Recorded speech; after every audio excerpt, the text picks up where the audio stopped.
Good morning po sa ating lahat. Today is November 26, 2025, no? Araw po ng Miyerkules. At Jesus is coming soon. Yan ang madalas natin naririnig particular sa especially ngayon, ang balita ngayon si Donald Trump daw at saka yung Prince ng Saudi Arabia masyado na raw parang maigi yung kanilang pag-uusap, no, tungkol sa mga ilang tawag dito, mga bagay-bagay, no. Actually hindi naman natin topic 'yan. Because of that, marami na naman nagsasabi baka parang yung Israel daw parang hindi na maging ganong katindi yung pagkakaibigan sa US, no? Mga tipong ganyan-ganyan. So ito na naman po, umuulan na naman po rito. Dito po mismo sa YouTube, tignan nyo po, ayan, puro yan na naman. Tapos sabi nila, is Donald Trump the new Cyrus? Ano naman nila.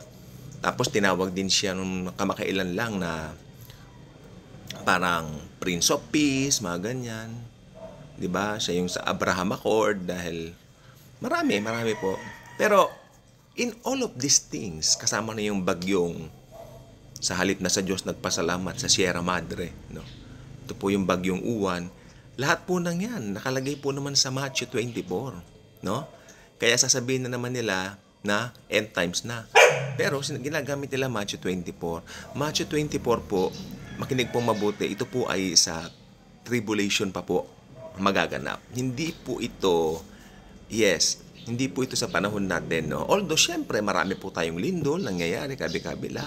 Yun nga yung mga current events, si Trump, yung sa Saudi Arabia, yung Sierra Madre, pinasalamatan, tapos si Bagyong Uwan, iba't ibang mga kalamidad.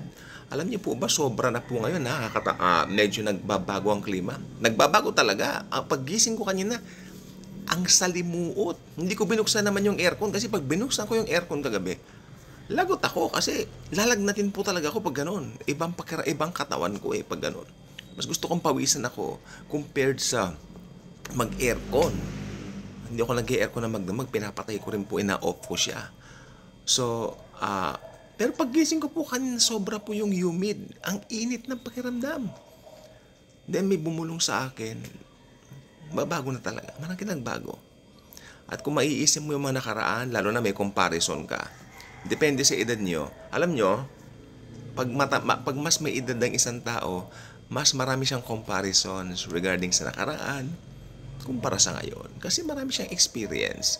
Kaya ako I believe, yung mga mas matanda, yung mga mas may edad, nakikinig ako sa kanila kasi mas marami silang alam kumpara sa ating mga bata pa. Mas bata pa, no?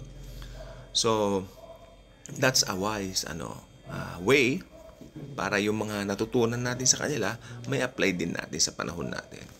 Okay, kasi kanina, end times na, puro end times Ano po bang end times?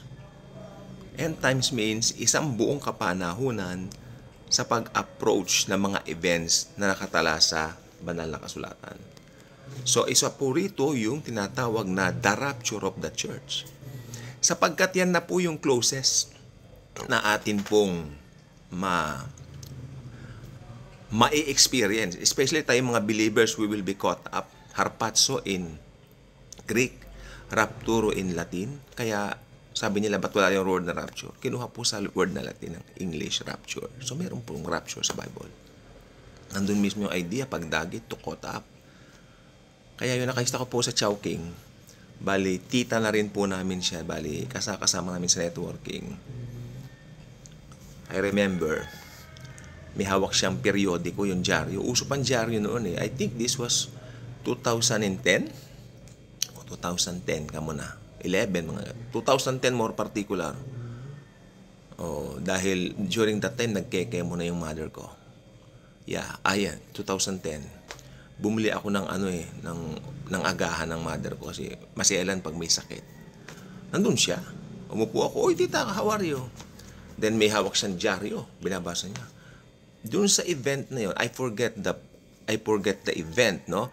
Pero doon sa event na yon, parang may gera din Parang gera, tapos doon sa isang page, mga lindol naman. "Hey, Jesus is coming." Kanyang gano'n. Jesus is coming. Kasi Christian din po si tita. Coming po, paano nga ako?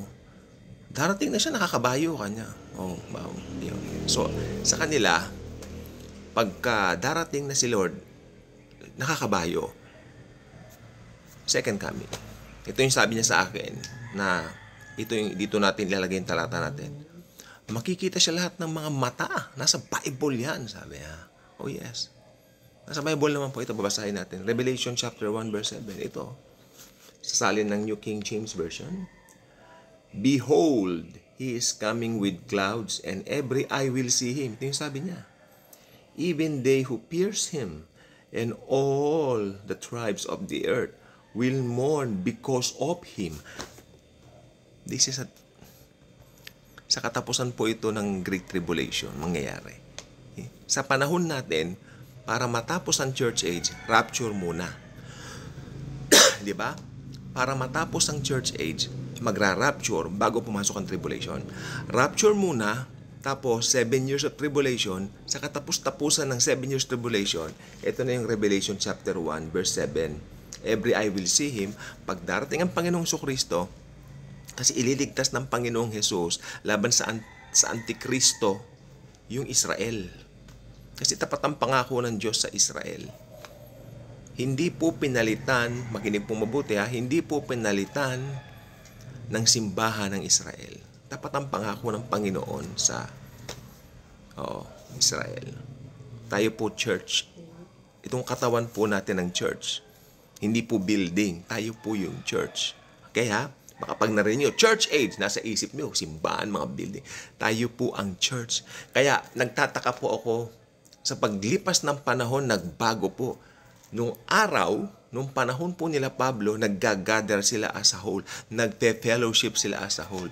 Pero sa panahon natin yan, may isa lang pastor na tumatayo. Yung iba, spectators lang, nakaupo lang. May nag-message ba? Teka, umuya na. Spectators lang, nakaupo lang. Pagkatapos yung pastor nagsasalita, hindi po fellowship yon. Yun po ay parang show, kung tutuusin. Pero hindi naman natin pinag-uusapan yan. Ginagalang ko po yung may mga ganong pananaw. Pero mas maganda sana maibalik yung biblical way. We fellowship, we gather. Hindi? Yun po. Kaya sa totoo lang po, tayo po yung church. Tayo yung dadagitin ng Panginoon. Okay? Tayo po yung dadagitin. Pag sinabi mong church, yes. Kaya pag linggo nagsasabi sila, pupunta ka ba sa church? Sasagot ka dapat, kung Kristiyano ka, ako yung church. Kahit saan ako nandun yung church, hindi yung building. O pupunta ako sa church, tawag dito, lilinisin ko. O lilinisin mo yung church, lilinisin mo yung sarili mo dapat kasi church ka. Hindi po gano'n. Church building, pwede mo tawagin, that's the church building. Pero kung di ko tawagin, basta building lang, where we gather, gano'n. Kasi kami naggagather kami kung saan-saan lang po. Walang walang specific na walang specific na place at wala ring specific na day. Pwede mong gawin kahit any day. We are free. Galatians chapter 5 verse 1. Tayo po ay malaya, pinalaya na po tayo. Kaya sa kalayaan po natin, manatili tayong malaya. Huwag tayo magpapadikta. Hindi tayo pwedeng, kung unbiblical na yung mga turo, hindi tayo pwede roon. Pero ang importante, kapatid natin sila kay Christ. We are all brothers and sisters under one leader, the Lord Jesus Christ. Perfect leader po siya. Kaya dito po sa Revelation chapter 1 verse 7 na nakalagay po dito, ito po yung sinasabi nung amin pong parang tita na sinasabi ko, makikita siya lahat ng mata. Kanya, nakakabayo. So, ibig sabihin, ang paniwala niya, itong church age, matatapos sa pagbabalik niya. Parang yun na raw, all in one. Naniniwala siya yung rapture at second coming the same. It's not one at the same thing, my friends. Magkaiba po yun. Okay? So I hope may natutunan po tayo dito po sa atin pong Daily Good Vibes morning talk. No? Nag-talk lang po tayo at wala pong ibang bida rito kundi ang Panginoong Kristo na nagbigay ng alin ng kanyang buhay sa atin upang lumaya tayo, hindi tayo pabayaang mabandage at malaman natin ano ba ang sinasabi ng aklat na ito, ang banal na kasulatan.